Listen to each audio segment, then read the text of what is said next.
ప్రస్తుతం ఉన్న తెలంగాణ ముఖ్యమంత్రిగా ఉన్నటువంటి రేవంత్ రెడ్డి పరిస్థితి ఎలా ఉండబోతుంది? 3 నెలలకు ఒకసారి ప్రభుత్వంలో కొంత అలజడి అనేటువంటిది మొదలయ్యే అవకాశాలు ఎక్కువగా ఉంటాయి. ఆగస్టు నెల ఎప్పుడు కాస్త ప్రమాదకరంగా నడుస్తుంది. పవన్ కళ్యాణ్ పరిస్థితి ఏం జరగబోతుంది? ఎందుకంటే తెలంగాణలో ఆయన పాపం డిపాజిట్లు కూడా కోల్పోయాడు. ఏపీలోకి సంబంధించి ఆయన పరిస్థితి ఎలా ఉండబోతుంది? పవన్ కళ్యాణ్ గెలుస్తాడు. పవన్ కళ్యాణ్ 100% గెలుస్తాడు. సింపుల్ అడుగు పెడతాడు. అందులో ఎలాంటి సందేహం లేదు. కాకపోతే అధికారంలోకి మాత్రం రారు. తెలంగాణకి సంబంధించి ప్రిడిక్షన్ ఫెయిల్ అయిందా లేదంటే ఫెయిల్ చేశారా? జ్యోతిష్య శాస్త్రం ఎక్కడ ఫెయిల్ కాదు. కేసీఆర్ 3వసారి హ్యాట్రిక్ కొడతాడు అని మనం చెప్పిన మాట వాస్తవం. అది ఫెయిల్ అయింది. కారాగార బంధనం నుంచి బయటకు వచ్చిన వ్యక్తికి రాజయోగం దక్కుతుందని మీరు చెప్పారు, చాలాసార్లు చెప్పారు. ఇప్పుడున్నటువంటి కాంగ్రెస్ ప్రభుత్వం కక్ష సాధింపులు చేసి ఆయన మీద ఎంక్వైరీలు వేసి కారాగార శిక్ష వైపు తీసుకెళ్తారు అని ధైర్యంగా చెప్పలేదు. టీఆర్ఎస్ ఆవిర్భావ ముహూర్తం బాగాలేదు, కేసీఆర్ ఓడిపోతారని చెప్పారు. అది మాత్రం జరిగింది. వన్ టైప్ ఆఫ్ పబ్లిక్ ఎలా ఉంటారండి, 99 కడుపు నిండా పెట్టిన ఆ ఒక్కటి కనుక లోపం వచ్చింది అనుకోండి, ఈ పెట్టిన 99 కొట్టుకుపోతాయి. టీఆర్ఎస్ ఆవిర్భావ ముహూర్తం బట్టి గజ్వేల్లో కేసీఆర్ నామినేషన్ వేశారు. ఒక పొరపాటు చెప్పినప్పుడు ఫలించినప్పుడు కూడా మనం ఎక్కడ కూడా వెనకాడకూడదు. రేవంత్ రెడ్డికి సంబంధించి కాంగ్రెస్ పార్టీకి వచ్చిన సీట్లు 64. ఇక్కడ ఉన్నది ఎక్స్ట్రా 5 సీట్లే. సో వాళ్ళు ఏమన్నా జంపింగ్స్ అలా ఇలా చేసి ప్రభుత్వం ఏదైనా కూలిపోయే పరిస్థితి కనపడుతుందా? మల్లారెడ్డి లాంటి వాళ్ళు సీనియర్ నాయకులు కాంగ్రెస్లోకి వెళ్ళడానికి గ్యారంటీ మనం చెప్పగలుగుతాం. కాంగ్రెస్ వారు యథేచ్ఛగా రాజ్యపాలన చేసి గత కంటే మెరుగైన ఫలితాలని తెచ్చుకునే అవకాశాలు ఎక్కువ ఉన్నాయి. తెలంగాణ రాజకీయాల్లో కేసీఆర్ చేసిన ఒక తప్పు ఏంటంటే అభ్యర్థులను మార్చకపోవడం. దానివల్ల ఆయన కొంత ఓటమి పాలయ్యారు. సీట్లు తగ్గడానికి కూడా అదే మెయిన్ రీజన్ అని చెప్పేసి ఆ పార్టీ నేతలు కూడా భావిస్తున్నారు. అభ్యర్థులు మార్చుకోవాలా వద్దా అనేటువంటిది వారి పర్సనల్ మీద ఆధారపడి ఉంటుంది. వ్యక్తిగతం, అది పార్టీ వ్యక్తిగతం. ఈ ఎఫెక్ట్ ఏమన్నా ఏపీ రాజకీయంపై ఉంటుందా? జగన్మోహన్ రెడ్డి తగు జాగ్రత్తలు తీసుకుంటున్నాడు ఇప్పుడు, అది ఆయనకి ఎలా అనుకూలించే అవకాశం ఉంది? కానీ అక్కడ వ్యక్తులకు ఉన్నటువంటి విధానం, జీవన శైలి వేరు. బీఆర్ఎస్ పార్టీ అధికారం సాధిస్తుందన్నారు, అది జరగలేదు. అభ్యర్థుల్ని మార్చుకోకపోతే కొంత దుష్ఫలితాలు వస్తాయి. హలో, నమస్తే, వెల్కమ్ టు ఇహా టీవీ. నేను అశోక్. తెలుగు రాజకీయాల్లో ప్రకంపనలు రేపినటువంటి తెలంగాణ ఎలక్షన్స్ చూసేసాం. తెలంగాణ ఎలక్షన్స్ రిజల్ట్స్ వచ్చేసే ఇక్కడ రేవంత్ రెడ్డి ప్రమాణ స్వీకారం చేశారు. తెలంగాణలో పెను మార్పులు రాబోతున్నాయంటూ కూడా కాంగ్రెస్ ప్రభుత్వం చెప్తూ ఉంది. సో ఈ నేపథ్యంలో రాబోయే కాలం, ఎందుకంటే ఇప్పటికీ ప్రమాణ స్వీకారం చేసి 10 రోజులే వస్తుంది. సో ఈ నేపథ్యంలో మరొక 5 సంవత్సరాల పాటు తెలంగాణ ప్రభుత్వం కాంగ్రెస్ పార్టీ ఎలా పాలించబోతుంది అనే దాని గురించి కూడా మనం ఈరోజు మనతో పాటు పొలిటికల్ ఆస్ట్రాలజర్ జీవీఎల్ చారి గారు ఉన్నారు, ఆయన అడిగి తెలుసుకుందాం. అలాగే ఏపీ రాజకీయాలకు సంబంధించి జగన్మోహన్ రెడ్డి పరిస్థితి ఎలా ఉండబోతుంది, ఇక్కడ ఉన్నటువంటి పరిస్థితులు ఏపీలో ఏమైనా ప్రభావం చూపే అవకాశం ఉందా, ఇన్ఛార్జ్లో మార్పు వెనక జగన్మోహన్ రెడ్డి స్ట్రాటజీ ఏంటి, వీటన్నిటి గురించి ఈరోజు చారి గారితో డిస్కస్ చేద్దాం. చారి గారితో మాట్లాడి ఏపీ తెలంగాణ రాజకీయాల గురించి మరింత అవగాహన తెలుసుకుందాం. చారి గారు నమస్కారం. ఏంటి తెలంగాణకి సంబంధించి ప్రిడిక్షన్ ఫెయిల్ అయిందా లేదంటే ఫెయిల్ చేశారా? ఏం జరిగింది? శ్రీ గురుభ్యో నమః. ఓం నమో నారాయణే. జ్యోతిష్య శాస్త్రం ఎక్కడ ఫెయిల్ కాదండి, జ్యోతిష్యుడు ఫెయిల్ అవుతాడు. సో ఇక్కడ మనం ఇదే ఛానల్లో చేసినటువంటి ఒక వీడియోలో మధ్యప్రదేశ్, రాజస్థాన్, ఛత్తీస్గఢ్ ఈ ప్రాంతాలు బీజేపీ కైవసం చేసుకుంటూ మిజోరాంలో ప్రభుత్వం మారుతుంది అని మనం ఎవరెవరికి ఎన్ని సీట్లు వస్తాయో కూడా మనం విపులంగా చెప్పుకుంటూ, తెలంగాణలో కూడా కేసీఆర్ 3వసారి హ్యాట్రిక్ కొడతాడు అని మనం చెప్పిన మాట వాస్తవం. అది ఫెయిల్ అయింది. ఈ ఫెయిల్ అయినప్పుడు దాన్ని మనం ఓపెన్గా నా గణాంకాలు తప్పాయి, నేను తప్పు చెప్పాను అని చెప్పుకోవటానికి నేను ఎక్కడ కూడా సిగ్గుపడతలేదు, అవసరం లేదు. ఎందుకంటే మనం పబ్లిక్లో నిరంతరం ఉండాల్సిన వ్యక్తులం కాబట్టి మన చెప్పిన ఫలితాలు ఫలించినప్పుడు మనం పొంగిపోలేదు, ఒక పొరపాటు చెప్పినప్పుడు ఫలించినప్పుడు కూడా మనం ఎక్కడా కూడా వెనకాడకూడదు. అట్లాగే మనం కాశ్మీర్ ఎన్నికలకి సుప్రీంకోర్టు గ్రీన్ సిగ్నల్ ఇస్తుందని, ఆర్టికల్ 370 కూడా ఆమోదం చెందుతుందని, అట్లాగే నవంబర్ మాసంలో మరి ఎవరికి ఊహించకుండా తమిళనాడు, నెల్లూరు ప్రాంతాల్లో తుఫాన్లు వస్తాయని, అట్లాగే ఒక బంగారపు గని ఆంధ్ర రాష్ట్రానికి ఒక తలమానికంగా తయారవుతుందని మనం ఎన్నో అంశాలు చెప్పుకున్నాం ఛానల్స్లో. వన్ టైప్ ఆఫ్ పబ్లిక్ ఎలా ఉంటారంటే, 99 కడుపు నిండా పెట్టిన ఆ ఒక్కటి కనుక లోపం వచ్చిందనుకోండి, ఈ పెట్టిన 99 కొట్టుకుపోతాయి. ఆ ఒక్కదాన్నే పట్టుకుంటారు. సరే, అది ఓకే. నేను దీంట్లో కూడా ఒకటి మిమ్మల్ని అప్రిషియేట్ చేస్తాను. ఎందుకంటే 2 స్థానాల్లో కేసీఆర్ పోటీ చేస్తున్నాడు. ఒకటి గజ్వేల్, 2 కామారెడ్డి. అంటే మీరు నాకు ఇప్పటికే గుర్తుంది, 2 ముహూర్తాలు చెప్పారు. టీఆర్ఎస్ ఆవిర్భావ ముహూర్తం బట్టి గజ్వేల్లో కేసీఆర్ నామినేషన్ వేశారు. బీఆర్ఎస్ ఆవిర్భావ ముహూర్తం బట్టి కామారెడ్డిలో నామినేషన్ వేశారు. బీఆర్ఎస్ ఆవిర్భావ ముహూర్తం బాగాలేదు, కేసీఆర్ ఓడిపోతారని చెప్పారు. అది మాత్రం జరిగింది. కానీ ఎక్కడ ఓవరాల్గా మాత్రం ఫెయిల్ అయ్యారు. ఓవరాల్ అంటే ఇక్కడ కాంగ్రెస్ పార్టీలో పిసిసి అధ్యక్షుడికి ముఖ్యమంత్రి పదవి ఇచ్చినటువంటి ఫస్ట్ వ్యక్తి ఎవరంటే రేవంత్ రెడ్డి. ఇంతవరకు ఎవరికి ఇవ్వలేదు. ఒకవేళ ఇచ్చినట్టయితే డి శ్రీనివాస్ 2 సార్లు ముఖ్యమంత్రి అవ్వాలి. ఒకటి. రెండోది, కాంగ్రెస్ పార్టీ ఫలానా వ్యక్తే ముఖ్యమంత్రి పదవిని ముందుగా ఎక్కడ ప్రకటించలేదు. వాళ్ళు ప్రకటించి ఉంటే అప్పుడు రేవంత్ రెడ్డి గారి జాతకం పరిణలో తీసుకునేవాళ్ళమేమో. సో ఇక్కడ మనం చేసినటువంటి ఆ టాపిక్లో బీఆర్ఎస్ పార్టీ ఆవిర్భూతం చాలా లోపభూయిష్టంగా ఉంది. రాహు మహాదశలో ఆయన డిప్యూటీ స్పీకర్గా పదవి రాజీనామా చేసి 2 సార్లు ముఖ్యమంత్రి, దశా ఛిద్రంలో వాళ్ళు కొత్త పార్టీ పెట్టారు. అది పెట్టినప్పటి నుంచి ఆయన చాలా ఒడిదుడుకులకు గురైనాడు. అయినప్పటికీ కూడా రాహు మహాదశ చివరిలో ఇతనికి ఒక అవకాశం ఇచ్చి 1 సంవత్సరం పాటు అవకాశం ఇస్తుంది. ఆ తర్వాత మళ్ళీ కేటీఆర్ ముఖ్యమంత్రి అవుతాడు అనే అంశాలు మనం చెప్పుకొచ్చాం. కానీ మరి నా గణాంకాల పొరపాటు కానీ అది ఓవర్లుక్ అయినా ఉండొచ్చు. సో నేను ఈ యొక్క తెలంగాణ ఎలక్షన్ విషయంలో నేను ఫెయిల్ అవ్వడం అనేటువంటిది నాకు ఒక లెసన్గా తీసుకున్నాను. సో కాబట్టి దశా చిత్రం విషయంలో నేను కొద్దిగా పొరపాటు చేశాను. సో అక్కడ నా ప్రొడక్షన్ ఫెయిల్ అయ్యింది. అంత మాత్రం నేను దాన్ని లైట్గా తీసుకున్నాను. ఎందుకంటే తప్పు చెప్పడం, మాట్లాడడం మానవ సహజం, అది రిపీట్ కాకూడదు. సో మరికొన్ని రోజులు ఇంకొకసారి ప్రాక్టీస్ చేసినప్పుడు సెకండ్ టైం జాగ్రత్త పడడానికి అవకాశాలు ఇవ్వడానికి నాకు లెసన్గా మారిందని చెప్పొచ్చు. ఓకే. సో ఏంటి ఇప్పుడు 3 కారణాలు చెప్పారు. ఒకటి, తెలంగాణ ఎన్నికలకు సంబంధించి కేసీఆర్ ఒక చోట ఓడిపోతాడు, ఒక చోట గెలుస్తారని అది ఒకటి చెప్పాడు. పాయింట్ 1. పాయింట్ 2, బీఆర్ఎస్ పార్టీ అధికారం సాధిస్తుందన్నారు, అది జరగలేదు. పాయింట్ 3, కేసీఆర్ అనారోగ్య రీత్యా కొన్ని ఇబ్బందులు పడతారని చెప్పేసి ఒకటి చెప్పారు. ఈ 3లో 2 కరెక్ట్ అయినాయి, 1 రాంగ్ అయింది. సో ఎనీవే, ఈ 2టికి సంబంధించి ఏంటి పరిస్థితి? ఇప్పుడు ఆయన కొంచెం అనారోగ్య రీత్యా కొంచెం ఇబ్బందులు పడుతున్నారు, పార్టీకి కూడా కొంచెం కష్టకాలంగా ఉంది. ఏంటి ఆయనకి ఏమన్నా ఫ్యూచర్లో ఎలా ఉండబోతుంది ఆయన పరిస్థితి? దశా ఛిద్రం రాజ్యాభిషేకం ఇవ్వలేదు కాబట్టి శారీరక భ్రష్టం జరుగుతుంది. అంటే నాకు తెలిసినంతవరకు ఆయన అనారోగ్యపరంగా ఇబ్బందులు పడవలసి వస్తుంది అనడానికి మాత్రం నేను ధైర్యంగా చెప్పగలుగుతాను. అట్లాగని చెప్పేసి ఇప్పుడున్నటువంటి కాంగ్రెస్ ప్రభుత్వం కక్ష సాధింపులు చేసి ఆయన మీద ఎంక్వైరీలు వేసి కారాగార శిక్ష వైపు తీసుకెళ్తారు అని నేను ధైర్యంగా చెప్పలేను. సో ఆయన అనారోగ్యపరంగా అయితే మాత్రం క్రమేణా ఇంకా క్షీణమైనటువంటి దశే అని చెప్పొచ్చు. అంటే చిత్ర దశలో యోగం ఇవ్వలేదు కాబట్టి ఇంకా 1.5 year పాటు ఆయన హెల్త్ పరంగా మాత్రం పూర్తి స్థాయిలో ఇబ్బందులు గురయ్యే అవకాశాలు ఎక్కువే ఉంటాయని చెప్పచ్చు. ఓకే. సో ఇప్పుడు ఏంటి, రేవంత్ రెడ్డి గారి ప్రభుత్వం, కొత్త ప్రభుత్వం చూశారు, 10 రోజులు అయిపోయింది ప్రస్తుతానికి. వాళ్ళు కొన్ని 6 గ్యారంటీలని కొంతమంది ఇంకొక ఎక్స్టెన్షన్ చేసుకుంటూ వెళ్తున్నారు.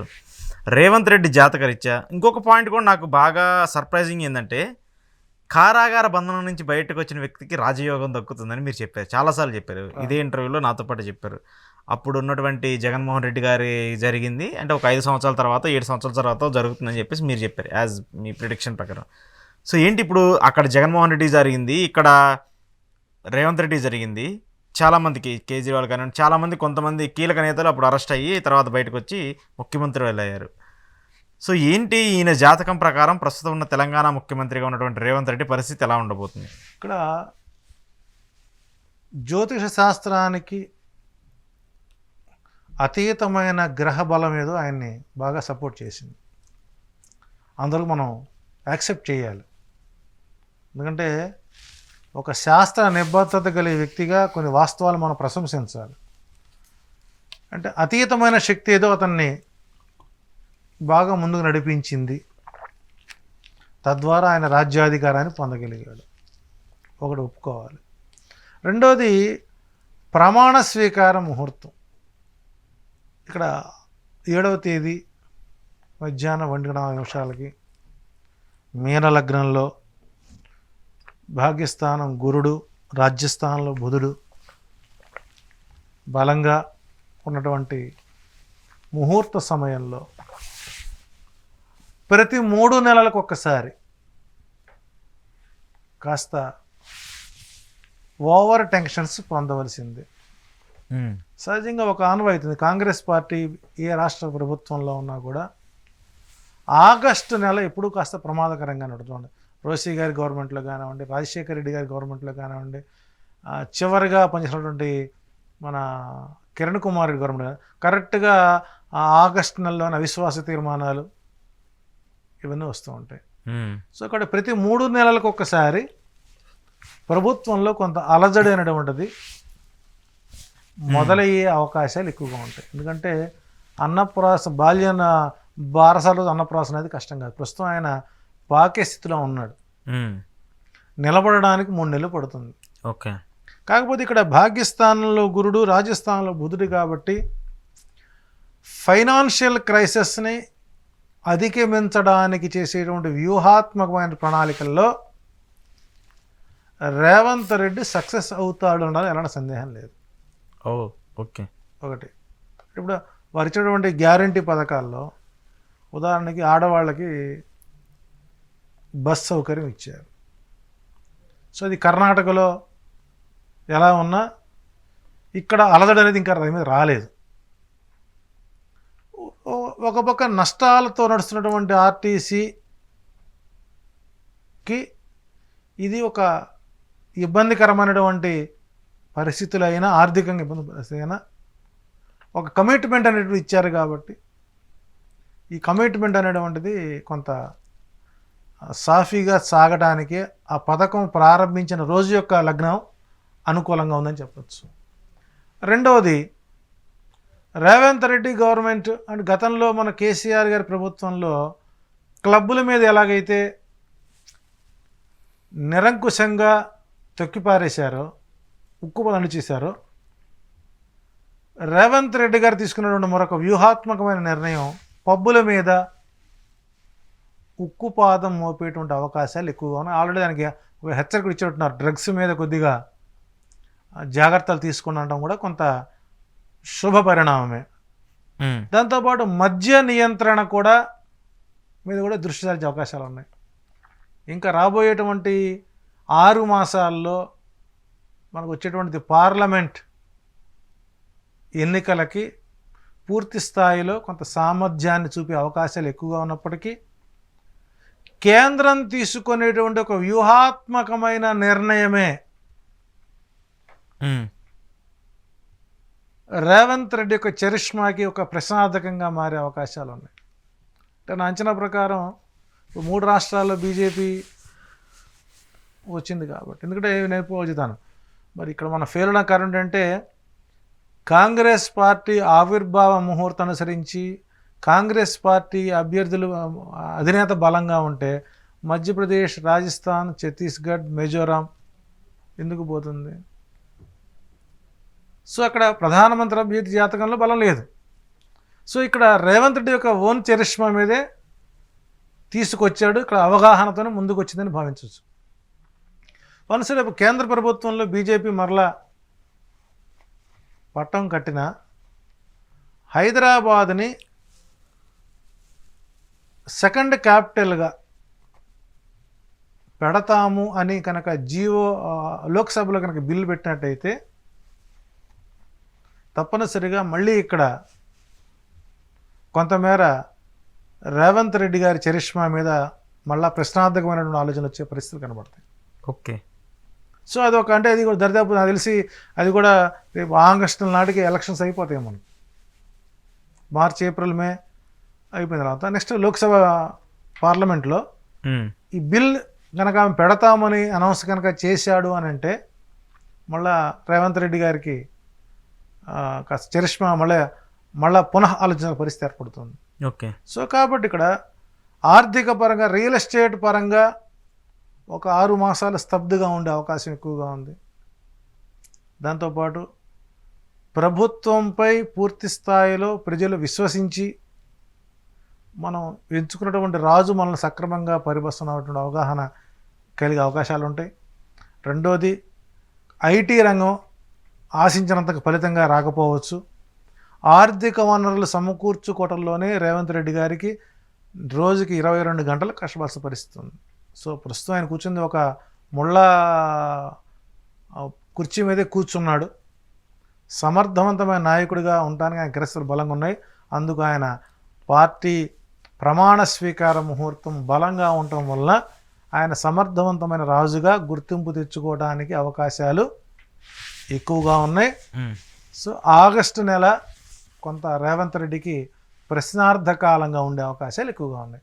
ఏంటి ఇప్పుడు రేవంత్ రెడ్డికి సంబంధించి కాంగ్రెస్ పార్టీకి వచ్చిన సీట్లు 64, ఈ కమ్యూనిస్ట్ పార్టీ సీట్ ఒకటి యాడ్ అయింది 65. సో ఇక్కడ మెజార్టీ 60 స్థానాలు ప్రభుత్వాన్ని ఫామ్ చేయడానికి. ఏంటి ఇక్కడ ఉన్నది ఎక్స్ట్రా 5 సీట్లే. సో వాళ్ళు ఏమన్నా జంపింగ్స్ అలా ఇలా చేసి ప్రభుత్వం ఏదైనా కూలిపోయే పరిస్థితి కనపడుతుందా? అది అంత ఛాన్స్ అయితే లేదు. నా అంచనా ప్రకారం ఎంఐఎం ఏమన్నా కాంగ్రెస్తో కలుస్తుందేమో. అంటే ఎంఐఎం అధినేత యొక్క జాతకంలో కాస్త చేంజ్ అనేది కనపడుతుంది కాబట్టి ఎంఐఎం పార్టీ ఏదన్నా తిరిగి కాంగ్రెస్లో సపోర్ట్ తీసుకుంటుందేమో అన్న భావన అయితే కలుగుతుంది. అటు ఆలోచించినప్పుడు పార్టీ ఇప్పుడు మల్లారెడ్డి లాంటి వాళ్ళు, కొంతమంది సీనియర్ నాయకులు కాంగ్రెస్లోకి వెళ్ళడానికి గ్యారంటీ మనం చెప్పగలుగుతాము. సో కాబట్టి ప్రభుత్వం సుస్థిరంగానే కొనసాగుతుంది. సరే, సీఎంలు మార్పు అంటారా, అది కాంగ్రెస్ పార్టీ సహజంగా జరుగుతున్నటువంటి ప్రక్రియ. ఓకే. సో కాబట్టి ఏంటంటే పార్లమెంట్ ఎన్నికలు ఒక సంవత్సరాల వరకు రేవంత్ రెడ్డి గారికి ఎటువంటి స్థానచలనం ఉండకపోవచ్చు. కానీ పూర్తి స్థాయిలో మాత్రం ఆయన సమర్థవంతమైన నాయకుడిగానే పరిపాలిస్తాడు. ప్రభుత్వం కూలిపోయే అవకాశం అయితే లేదు. ఓకే. అలాంటి భయాలు అయితే లేదు 100% ఉండదు. 5 సంవత్సరాల పాటు కాంగ్రెస్ పార్టీ యథేచ్ఛగా రాజ్యపాలన చేసి గత కంటే మెరుగైన ఫలితాలని తెచ్చుకునే అవకాశాలు ఎక్కువ ఉన్నాయి. ఓకే. సో ఇప్పుడు ఉన్నటువంటి జాతకం రీత్యా తర్వాత కూడా 2029లో కూడా ఏమన్నా 2028లో ఏమన్నా పాసిబిలిటీస్ ఉంటాయా సేమ్ ఇదే కంటిన్యూ అయితే? అంటే ఇక్కడ బీఆర్ఎస్ పార్టీ అనేది క్రమేణా బలహీనపడుతుంది. ఎందుకంటే ఆ రోజు మనం చెప్పుకున్నాం, బీఆర్ఎస్ పార్టీ ఆవిర్భూత సక్రమణ కాలం దీనిలో ఇబ్బందులు పడితే 1 సంవత్సరం వరకే బీఆర్ఎస్ పార్టీకి బలం ఉంది, అదొక తెలియదు అనుకున్నాం. అదే సంవత్సరం కాకముందే తగ్గిపోయింది. కాబట్టి భవిష్యత్తులో బీఆర్ఎస్ పార్టీ పుంజుకోవడానికి అంతగా బలమైనటువంటి కారణాలు అయితే మనకేం కనపడతలేదు. సో ఓవరాల్గా కాంగ్రెస్ పార్టీ సుస్థిరమైనటువంటి పాలన అందిస్తుందని ఎలా సందేహం లేదు. ఈ ఫార్ములాని కంటిన్యూ చేస్తారు. సో ఆగస్టు నెల ప్రభుత్వానికి కాస్త తగు జాగ్రత్తలు చర్యలు చేసుకోవాలి. అట్లాగే పబ్బులపై డ్రగ్స్ అండ్ పబ్బులపై శుక్ర ప్రభావం బలంగా ఉంది కాబట్టి దాని మీద ఉక్కుపాతం మోపాలి. అట్లాగే డ్రగ్ రహితమైనటువంటి స్టేట్గా మారుస్తున్న ఆయన తీసుకోవడం అనేటువంటిది స్వాగతగిరింది. ఏదైనా లగ్న భాగ్య రాజ్యస్థానాల్లో మంచి గ్రహస్థుల సమయంలో కనుక వారు ప్రమాణ స్వీకారం చేశారు కాబట్టి 2 సంవత్సరాల వరకు రేవంత్ రెడ్డి గారికి ఎలాంటి ఇబ్బందికర వాతావరణం ఉండదు. ప్రభుత్వం మారే అవకాశం అయితే తాత్కాలికంగా లేదని చెప్పచ్చు. ఓకే. ఏపీ ఎన్నికలకు సంబంధించి ఏపీ రాజకీయాలు, తెలంగాణ రాజకీయాలు రిజల్ట్స్ వచ్చిన తర్వాత చాలా దారుణంగా మారిపోయాయి. తెలంగాణ రాజకీయాల్లో కేసీఆర్ చేసిన ఒక తప్పు ఏంటంటే అభ్యర్థుల్ని మార్చకపోవడం. దానివల్ల ఆయన కొంత ఓటమి పాలయ్యారు. సీట్లు తగ్గడానికి కూడా అదే మెయిన్ రీజన్ అని చెప్పేసి ఆ పార్టీ నేతలు కూడా భావిస్తున్నారు. సో అదే జాగ్రత్తని ఇప్పుడు జగన్మోహన్ రెడ్డి పాటిస్తున్నాడు. దాదాపు చాలామంది ఇన్ఛార్జీలు మారుస్తూ వచ్చారు. ఒకవేళ ఈ ఎఫెక్ట్ ఏమన్నా ఏపీ రాజకీయంపై ఉంటుందా? జగన్మోహన్ రెడ్డి తగు జాగ్రత్తలు తీసుకుంటున్నాడు ఇప్పుడు, అది ఆయనకి ఎలా అనుకూలించే అవకాశం ఉంది? అంటే ఇక్కడ రేపు 21వ తారీఖు ఆయన పుట్టినరోజు జగన్మోహన్ రెడ్డి గారిది. 21వ తారీఖు డిసెంబర్ 21, 1972లో ఆయన పుట్టారు. ఇక్కడ ఎవరి వ్యూహాలు వాళ్ళవి. తెలంగాణ ప్రజానీకము యొక్క ఆలోచన విధానానికి ఆంధ్ర రాష్ట్రంలో ఉండే ప్రజల యొక్క విధానాలకి చాలా తేడా ఉందండి.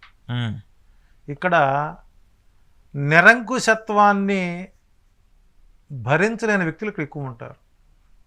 ఓకే. ఇక్కడ నీభాంచంద్ అనేటువంటి దానికి స్వస్తి పలికారు. కానీ అక్కడ వ్యక్తులకు ఉన్నటువంటి విధానం, జీవన శైలి వేరు. ఓకే.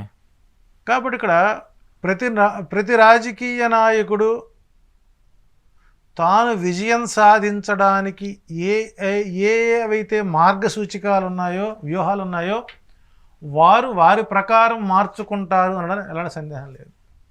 కాబట్టి ఇక్కడ కేసీఆర్ ఓడిపోయారు కాబట్టి అక్కడ మళ్ళీ జగన్ ఓడిపోతాడు అనేటువంటిది ఒక ప్రచార వ్యూహమే తప్ప ఆచరణ సాధ్యమైన వ్యూహం అయితే కాదు అని చెప్పచ్చు. అభ్యర్థులు మార్చుకోవాలా వద్దా అనేటువంటిది వారి పర్సనల్ మీద ఆధారపడి ఉంటుంది, వ్యక్తిగతం. అది పార్టీ వ్యక్తిగతం. అయితే ఇక్కడ మనం గత సందర్భంలో కూడా చెప్పుకున్నాం, కొన్ని స్థానాల్లో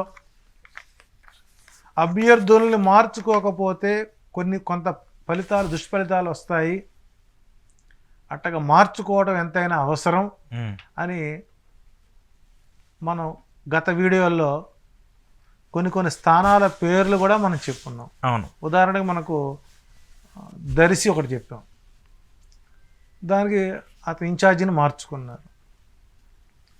అట్లాగే వచ్చేసరికి విడదల రజనీ గారిని ఎంపీగా పంపిస్తే మంచి ఫలితాలు వస్తాయనుకున్నాం. మరి ఇన్ఛార్జిగా ఇచ్చారు, కానీ మరి ఎంపీగా ఇస్తే ఇప్పుడు ఇన్ఛార్జిగా ఇచ్చేంత మాత్రాన పదవి ఇవ్వాలని, ఎమ్మెల్సీ సీట్ ఇవ్వాలనేటువంటి వ్యూహం కాదు. లేదు, ఎదుటి పార్టీకి వాళ్ళ వ్యూహాలని ఛేదించడం కోసం వీళ్ళ వ్యూహాన్ని మార్చుకుని ఉండొచ్చు కదా. ఉదాహరణకి మన గత వీడియోలో చెప్పాం, జగన్మోహన్ రెడ్డి వజ్ర వ్యూహాన్ని పన్నుతున్నాడు ప్రతిపక్షాల పైన అని చెబుతూ మనం ఉత్తరాంధ్రాన్ని కోణంగా తీసుకొని రాయలసీమ వరకు ఒక వ్యూహాల్లో రాజ్యపాలన సిద్ధమవుతున్నాడు, విజయకేతనం అనుకున్నాం.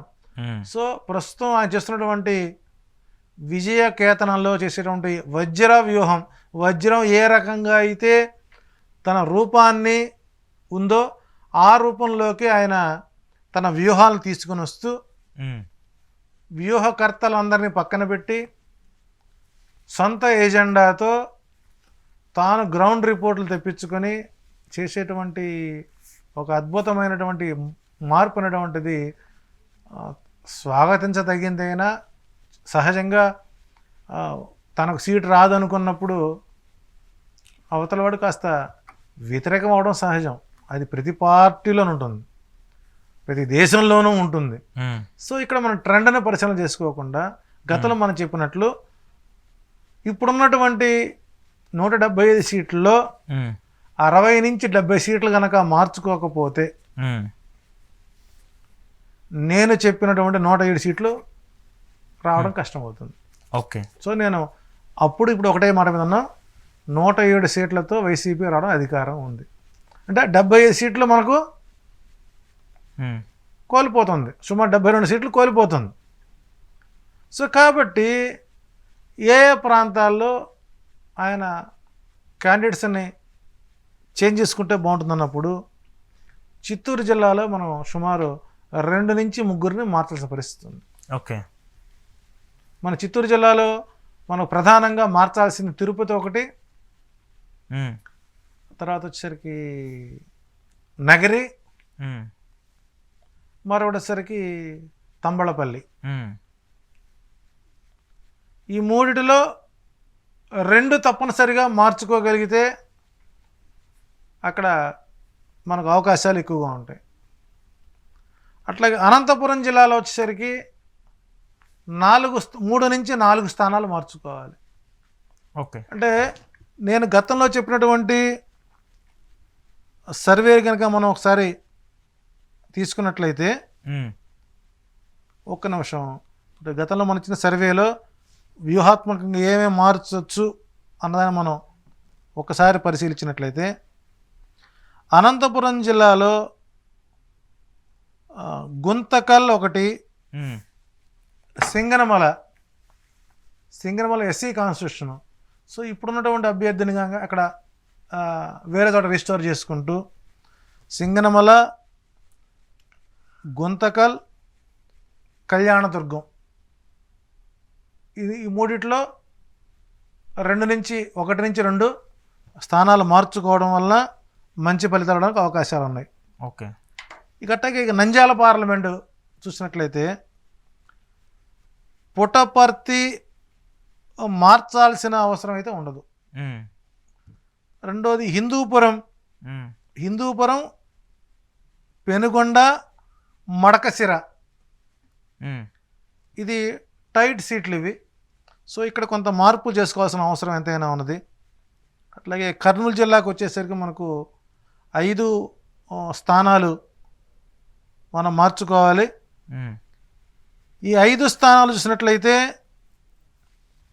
కర్నూలు జిల్లాలో వచ్చేసరికి ఎమ్మిగనూరు,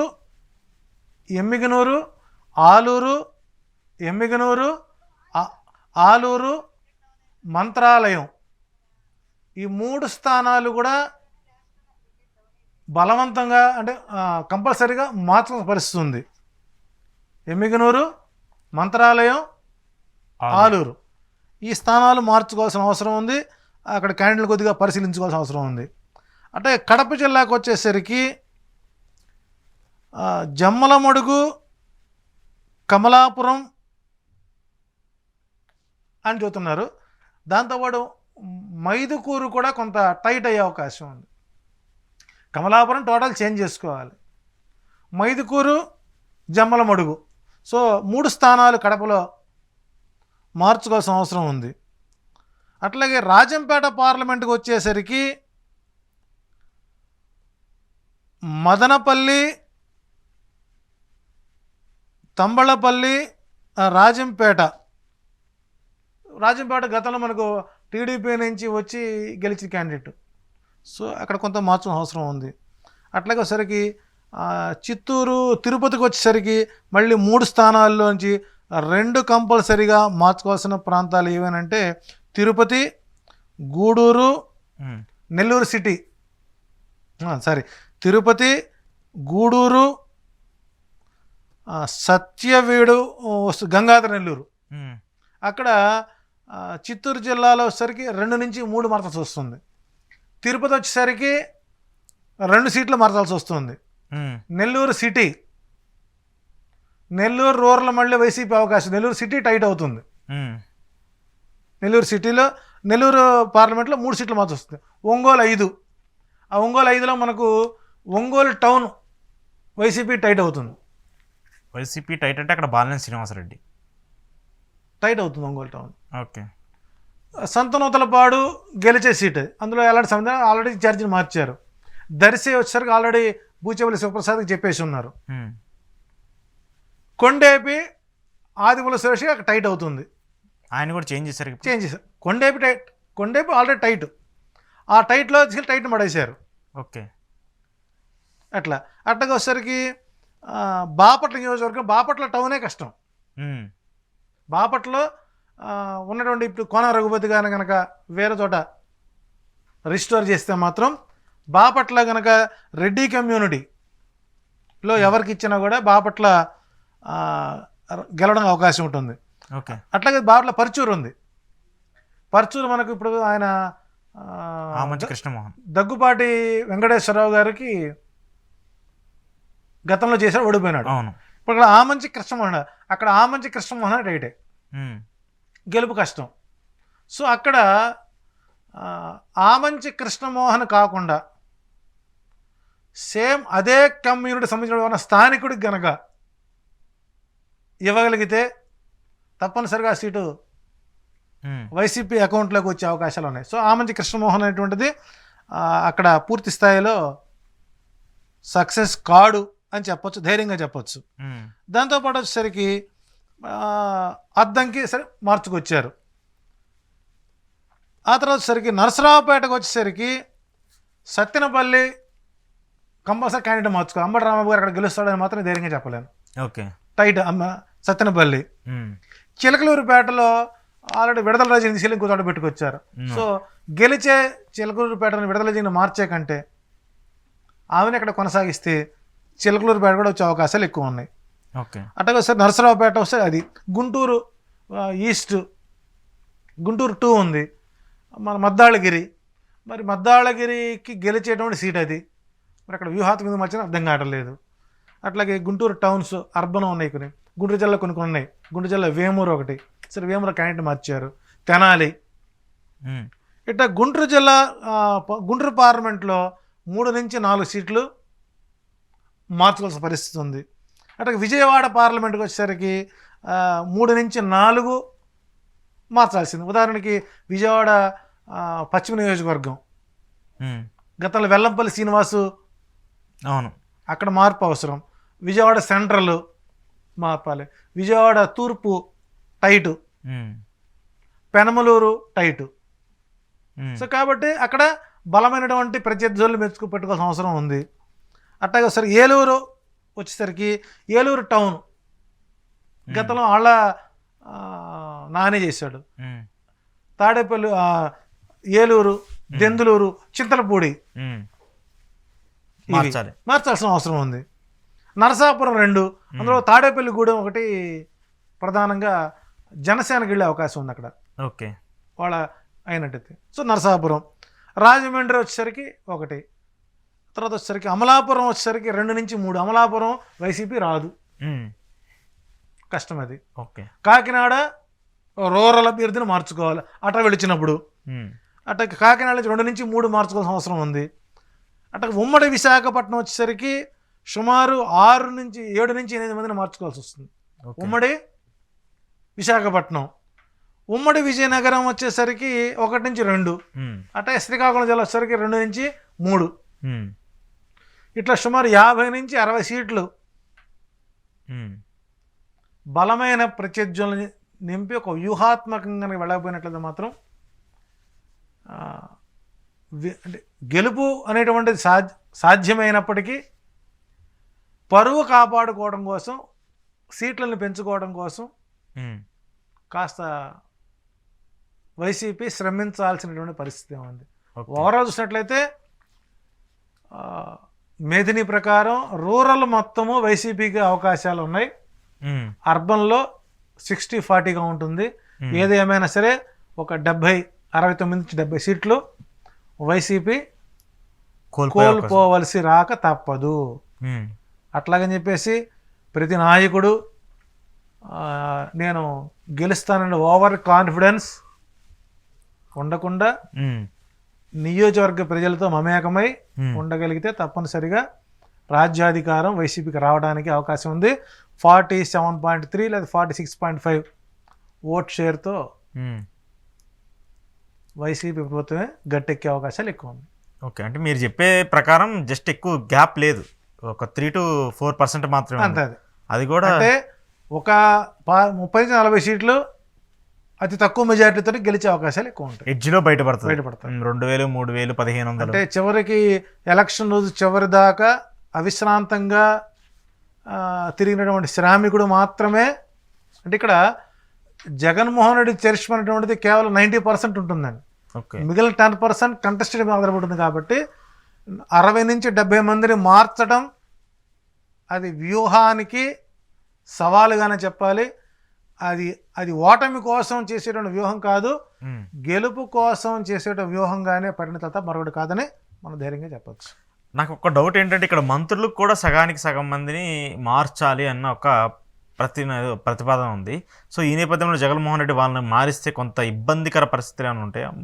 అంటే అది ఇక వాళ్ళ ఆంతరంగిక విషయాలు, అది మన జ్యోతిష్యాన్ని మనం ముడిపెట్టలేము. గెలవడానికి మినిమం 100 సీట్లు గెలవాలి. అందరూ నా వాళ్ళు అనుకుంటే త్యాగం చేసేవాడు ఎవడండి? ఉదాహరణకి మనం చూసాం, జగ్గయ్యపేట చూసాం. జగ్గయ్యపేట టైటు. ఆ టైట్ దాన్ని గెలుచుకోవాలంటే వాళ్ళు 5 సంవత్సరాలు పదవి అనుభవించిన వాళ్ళు మనం ఇక్కడ అభ్యర్థి కనుక గెలుపుకు ప్రయత్నం చేస్తే మనల్ని వేరొక చోట రిస్టోర్ చేస్తాడు, ఇంకో పదవి ఇస్తాడు అన్న విశ్వాసం కలిగి ఉండాలి. జీవితాంతం నేనే ముఖ్యమంత్రి, నేనే ప్రధానమంత్రి చేయాలి, నేనే ముఖ్యమంత్రి అవ్వాలి, నేనే ఎమ్మెల్యే అవ్వాలి అంటే కొత్త పోగడ ఎక్కడి నుంచి వస్తుంది? సో కాబట్టి జగన్ రెడ్డి వ్యూహం ఉన్నటువంటిది వజ్ర వ్యూహం 100%. ఆయన ఎస్సీ ఎస్టీ బీసీలని ప్రస్తుతం మారుస్తూ వచ్చాడు. ఎస్సీ ఎస్టీ మైనార్టీ బీసీలు మారుస్తున్నాడు, రేపు ఓసీలో మార్చుకుంటాడు. రేపు రెడ్డి వర్గాల్లో అందరూ గెలిచేవాళ్ళు ఉన్నారా? ఇప్పుడు కమలాపురం ఉంది, కమలాపురం టైట్ అని జగన్మోహన్ తెలియదా? సర్వేలు రావట్లేదా? మైదుకూరు టైట్ అని తెలియటం లేదా? జమ్మలమూడి టైట్ అని తెలియట్లేదా? రాజంపేట అని తెలియట్లేదా? సో గతంలో మనం ఏ ప్రాంతాలైతే మనం డీకోడ్ చేసి వీడియో చేశామో అందుకు అనుగుణంగానే ఎమ్మెల్యే క్యాండిడేట్లు మారుస్తున్నట్టు విశ్వసిస్తున్నాను. ఓకే. సో ఆ వీడియో జగన్మోహన్ రెడ్డి ఆలోచన కదిలించింది అనడం ఎలాంటి సందేహం లేదు. ఓకే. అంటే బేస్ అనేది మనం చెప్పాం. ఇప్పుడు ఒక ఆస్ట్రాలజర్ మీద నమ్మకం మీద కొంతమంది ఉంటారండి, 1% ఓటింగ్ ఉంటుంది. సపోజ్ ఇప్పుడు మా బ్రాహ్మణ కమ్యూనిటీ 48,60,000 ఓట్లు ఉన్నాయి, నేను ఎటు వేయమంటే అటే వేస్తారు, ఇంకో చోట వేరు. 2009 ఒక వర్గానికి వేసాం, 2014 వర్గానికి వేసాం, 2000 వర్గానికి వేసాం, అది మా ఇష్టం అది. సో కాబట్టి ఏంటంటే న్యూట్రల్ ఓట్లు ఎప్పుడు కూడాను వాడు ఆలోచింపజేస్తాయి. కాబట్టి ఇప్పుడు చూడండి, మన ఇక్కడ తెలంగాణలో 5 నుంచి 12 సీట్లు 500 నుంచి 2000 ఓట్లు ఓడిపోయినారు. గణనీయంగా బీజేపీ ఓటు శాతం పెంచుకుంది. అట్లాగని చెప్పేసి జనసేనకి టోటల్గా డిపాజిట్లు రాలేదు. ఒకవేళ చంద్రబాబు గారు శ్రేష్టమే పనిచేసిందంటే అర్బన్ మొత్తము మళ్ళీ టీఆర్ఎస్కే వచ్చాయి, సింపతి అక్కడ వర్కౌట్ కాలేదు. సో కాబట్టి అంటే సింపతికి ఓట్లేసే రోజులు పోయాయండి. సో కాబట్టి ఏంటంటే ఆంధ్రప్రదేశ్లో ఉన్నటువంటి ప్రజానీకాల యొక్క మనోభావాలకి తెలంగాణలో వ్యక్తుల యొక్క మనోభావాలకి చాలా వ్యత్యాసం ఉంది. ఇక్కడ ఏంటంటే హుకుం జారీ చేస్తే తట్టుకోలేని స్వభావం ఇది. ఇప్పుడు రాజకీయ నాయకులు బాంఛితను వాళ్ళు అనాలి, నీ బాంఛ ఉందని ఓటర్కి. అక్కడ అలా ఉండదు. సంక్షేమ పథకాల మీదే ఆ ప్రభుత్వం గట్టెక్కే అవకాశాలు ఉన్నాయి. అది తాత్కాలికంగా అన్ని ప్రభుత్వాలకు ఇబ్బంది అయినప్పుడు కూడాను సంక్షేమము, ఆరోగ్యము, విద్య, ఉపాధి వీటి మీద ప్రధాన ఫోకస్ ఉంది. కాబట్టి వైసీపీకి ఇక్కడ అవకాశాలు ఎక్కువగానే. అట్లాగే అక్కడ ప్రతిపక్షాలను బలంగా లేకపోవడం, వాళ్ళ గ్రహస్థితులు వీక్ అవ్వడం ఒక మేజర్ ప్లస్గా జగన్మోహన్ తీసుకోవాలి. అట్లాగే అక్కడ ప్రభుత్వ వ్యతిరేకత లేదని కదా ఉన్నప్పటికి కూడా వాటిని ప్రతిపక్షాలు అందిపుచ్చుకోవడంలో కూడా ఫెయిల్ అవుతున్నాయి. సో వీళ్ళ గ్రహస్థితులు అలా ఉన్నాయి, వాళ్ళ అలా ఉన్నాయి. సో ఓవరాల్గా 60 నుంచి 70 మంది ఎమ్మెల్యే సీట్లని మారిస్తే తప్ప జగన్మోహన్ రెడ్డి ఒడ్డున పడే అవకాశాలు లేవు అని మనం ధైర్యంగా చెప్పచ్చు. సో ఏంటి ఇప్పుడు పవన్ కళ్యాణ్ పరిస్థితి ఏం జరగబోతుంది? ఎందుకంటే తెలంగాణలో ఆయన పాపం డిపాజిట్లు కూడా కోల్పోయాడు, ఒక రెండు స్థానాల్లో ఏదో ఊహించిన ఓట్లు వచ్చాయి. ఏపీలోకి సంబంధించి ఆయన పరిస్థితి ఎలా ఉండబోతుంది? ఆయన అసెంబ్లీలోకి అడుగు పెడతాడా? ఆయన పార్టీకి ఎన్ని సీట్లు వస్తాయని చెప్పి చాలామంది ఉన్నటువంటి ఆసక్తి. అంటే ఇక్కడ ఇష్టమైన వాళ్ళు ఉండాలి, వెళ్ళిపోండి అని చెప్పి అన్నారు. అంటే తెలుగుదేశం పార్టీకి నేను పల్లకి మోయదలుచుకున్నాను, నాతో పాటు మీరు కూడా బోయిలుగా రండి అని ఎప్పుడైతే స్టేట్మెంట్ ఇచ్చాడో అక్కడే ఆయన ఓటమిని వారు అంగీకరించినట్లు అవుతుంది. ఏంటి మీరు కూడా వైసీపీ జ్యోతిష్యుడా? అని వైసీపీ జ్యోతిష్యుడు అని ముద్ర వేశారు కాబట్టి. అంటే మీరు పవన్ కళ్యాణ్కి అసలు రాడు అని చెప్తున్నారు కదా? పవన్ కళ్యాణ్ గెలుస్తాడు, పవన్ కళ్యాణ్ 100% గెలుస్తాడు, అసెంబ్లీలో అడుగు పెడతాడు, అందులో ఎలాంటి సందేహం లేదు. కాకపోతే అధికారంలోకి మాత్రం రారు అంతే. సో ఆయనకంటూ కొన్ని స్థానాలు వస్తాయి, ఒకటో రెండో వస్తాయండి. ఒకటో రెండో వస్తాయి. ఏంటంటే మీరు ఆయనకి దాదాపు 10 ఆయన పోటీ చేసేదే 30 నుంచి 40 స్థానాల్లో పోటీ చేస్తున్నా అని చెప్పి 175 స్థానాలు పోటీ చేయమనండి. యోధుడు కదా. ఇప్పుడు రేవంత్ రెడ్డి చరిష్మా మీద తెలంగాణలో కాంగ్రెస్ వచ్చింది, ఇప్పుడు జనసేన చరిష్మా మీద ఆయన ముఖ్యమంత్రి అవ్వచ్చు కదా. పవన్ నీ జాతకం బలమైందని చెప్పి చాలామంది పెద్దలు మంచి చెబుతున్నారు. అసలు మన ఒక మెగా జ్యోతిష్యుడు అయితే పవన్ కళ్యాణ్ సీఎం అవుతాడని కూడా చెప్పారు. ఆల్రెడీ వీడియో రెడీ అయి ఉంటుంది, ముందు రోజు వస్తుంది బయటకి, అది అయిన తర్వాత వస్తుంది. ఇప్పుడు పూర్వంలో పల్లెటూరులో ఏమంటే మా అబ్బాయికి ఆడపిల్ల పుడుతుందో మగపిల్ల పుడుతుందని చెప్పంటే, అరే నేను ఎవరు పుడతారో చీటీ పెట్టొచ్చాను రా అంటాడు సూర్యులో. ఆడ మగ రెండు పెడతాడు, ఏది పుడితే అయితే బయట తీస్తాడు. అట్లా జగన్మోహన్ రెడ్డి సీఎం కాడు అని ఒక వీడియో రెడీగా ఉంటుంది, సీఎం అవుతాడని ఒక వీడియో ఉంటుంది. ఒకరోజు ముందు రిలీజ్ చేసుకుంటారు, అది విధానం కాదు. సో పవన్ కళ్యాణ్ జాతకంలో ప్రథమ అయితే ఎమ్మెల్యే అవుతాడు, కానీ రాజ్యాధికారం రాదు. ఓకే, అసెంబ్లీలోకి అయితే అడుగు పెడతాడు. గణనీయంగా టీడీపీ జనసేన కలయిక వలన కొంత వైసీపీ ప్రభుత్వానికి కొంత ఓట్ షేర్ తగ్గినప్పటికి కూడా 60 నుంచి 70 సీట్లు కోల్పోవాల్సిన పరిస్థితి వస్తుంది. సో ఓవరాల్గా ముగ్గురు కలిసిన ఇప్పుడు నుంచి కాంగ్రెస్ పార్టీ కూడా మళ్ళీ మా ఇత్తనాలు చల్లారు ఈ మధ్యకాలంలో. మేము కూడా ఎందుకు లేము, షర్మిలను తీసుకొని వచ్చి చేస్తామని.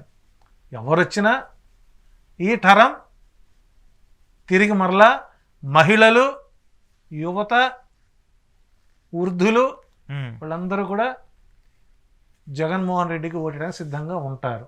యువత ఎక్కడేస్తుందండి? ఏపీలో డెవలప్మెంటే లేదు, అభివృద్ధి లేదు, ఏం జరగలేదని చెప్పేసి డెవలప్మెంట్ వ్యతిరేకత ఉన్నారు కదా. డెవలప్మెంట్ అని అంటే ఒక పక్కన అన్నమో రామచంద్ర అని చేతులు అరళ్ళు దాస్తున్న సమయంలో అభివృద్ధి ఎవరికి కావాలండి? 2 సంవత్సరాల పాటు కరోనాలో విలతాళం చేసి ఒక మృత్యువాత పడుతున్నప్పుడు సోకాళ్ళు పార్టీలు ఎవరు వచ్చి సహాయం చేశారండి? ఏ పారిశ్రామిక రంగం వాళ్ళు అభివృద్ధి, పరిశ్రమలు, విజన్ అంటారు కదా, ఏ పారిశ్రామిక రంగవేత్త వచ్చి ఏపీకి ఆర్థిక సహాయం చేశారండి? సినిమా రంగంలో ఎవరు సహాయం చేశారండి? ఎవరు సహాయం చేశారా? ఒక పరిశ్రమ పెడతానికి సబ్సిడీలు ఇచ్చి, లీజుకు భూములు ఇచ్చి, కరెంటు, నీరు అన్నీ ఇచ్చి, ఆంధ్రప్రదేశ్లో మా విద్యార్థులకి, మా యువతకి 30% ఉద్యోగాలు ఇవ్వనంటే ఇవ్వటానికి ముందుకు రానిటువంటి వారు కూడా పారిశ్రామికవేత్తలేనా? తెలంగాణలో ఎన్ని కంపెనీలు, ఐటీ కంపెనీలు ఉన్నాయండి? ఎంతమంది తెలుగు విద్యార్థులు ఉన్నారు? వాళ్ళు ఏ స్థాయిలో ఉన్నారు? 15,000 నుంచి ₹1,00,000 లోప. ఇదేనా మన అభివృద్ధి? వాళ్ళు ఎంత సబ్సిడీలు పొందుతున్నారు ఇక్కడ? కాబట్టి అంటే చాణక్య నీతి అంటే ఇలా సోకాళ్ళ అభివృద్ధి గురించి మాట్లాడేవాళ్ళు చాణక్యుడి యొక్క ధర్మశాస్త్రాలు చదివితే ఏ రాజ్యమైనా సరే సుభిక్షంగా ఉండాలంటే అణగారిన వర్గాల వారికి ఆకలి దప్పులు తీర్చి వాళ్ళని సుస్థిరమైనటువంటి జీవన విధానం ఇచ్చినప్పుడు మాత్రమే ఆ రాజ్యం సుభిక్షంగా ఉంటుంది అని చాణక్యుడు చెప్పిందని మనం మర్చిపోతే ఎట్లాగండి? సో కాబట్టి ఆంధ్రప్రదేశ్లో హెల్త్, ఎడ్యుకేషన్, సంక్షేమం నెక్స్ట్ టైం అభివృద్ధి పడడానికి గ్యారెంటీ ఉంది. ఇప్పుడు ఒకే రకం ఉంటుందా? ఓకే, ఇప్పుడు ఒకే మనిషి ఒక రకంగా ఉంటాడా? అదే నేను అదే అంటున్నా. ఇప్పుడు నెక్స్ట్ మీ ప్రిడిక్షన్ కూడా ఒకే రకంగా ఉంటుందా? నెక్స్ట్ ఏమైనా మారుతుందా అని? 107 సీట్లు గెలుస్తాడో చెబుతున్నాను, కానీ అభివృద్ధి పదంలో ఉంటుంది. 100% అభివృద్ధి వైపే దిశ అడుగులు ముందుకేస్తారు. అది కూడా చూద్దాం, ఎందుకంటే తెలంగాణ ఎన్నికలకి అఫ్కోర్స్ ఒక్కటి మిస్ అయింది, అది కూడా మెయిన్. మిగతా మొత్తం సక్సెస్ అయింది. మరి ఏపీది ఎలా ఉంటుంది? మాకు శాపం ఉంది కదా, ఆస్ట్రాలజీ చెప్పి అన్ని నిజాలు కాకూడదని. ఇక్కడ నిజం అవుతుందా కాదని కదా. ఇప్పుడు ఒకటి ఆస్ట్రాలజీకి సంబంధించి చాలామంది, ఎందుకు మన ఇండియన్ భారత సంస్కృతికి సంబంధించి ప్రతి ఒక్కరు ప్రతిదాన్ని ఆరాధిస్తారు, గౌరవిస్తారు. సో అదే నేపథ్యంలో జ్యోతిష్యానికి కూడా అంటే జ్యోతిష్యానికి భారతదేశంలో ఒక పెద్దపీట ఉందండి, అందులో లేదనుకోకండి. కాకపోతే మా కర్మకి ఏంటంటే జ్యోతిష్యం మీద అవగాహన లేని వాళ్ళు ఏంటి డబ్బులు పెట్టి మార్కెటింగ్ చేసుకుని ప్రమోషన్ల మీద వచ్చేటువంటి ప్రమోషనల్ జ్యోతిష్యులు ఎక్కువయ్యారు. కాబట్టి నిజమైన జ్యోతిష్యులు కనుమరుగవుతున్నారు. శాస్త్రం మీద కొంత ఇబ్బందికర వాతావరణం వచ్చింది. చూద్దాం చారి గారు. తెలంగాణ ప్రభావం ఆంధ్రప్రదేశ్ మీద ఉండదు అని ధైర్యంగా చెప్పచ్చు. Right, thank you. ఏపీకి సంబంధించి చెప్పారు, తెలంగాణ సంబంధించి చూసాం, ఏపీకి సంబంధించి కూడా చూద్దాం, ఎందుకంటే కొద్ది రోజులే ఉంది కాబట్టి ఏపీలో ఎలాంటి పరిణామాలు ఉన్నాయి. థ్యాంక్ యూ చారి గారు, మీ వాల్యూ ఇన్ఫర్మేషన్ అలాగే మీ సమయాన్ని మాకు ఇచ్చినందుకు. ఇది ఈరోజు ఈహా టీవీ ఎక్స్క్లూజివ్ ఇంటర్వ్యూ. చూస్తూనే ఉండండి ఈహా టీవీ.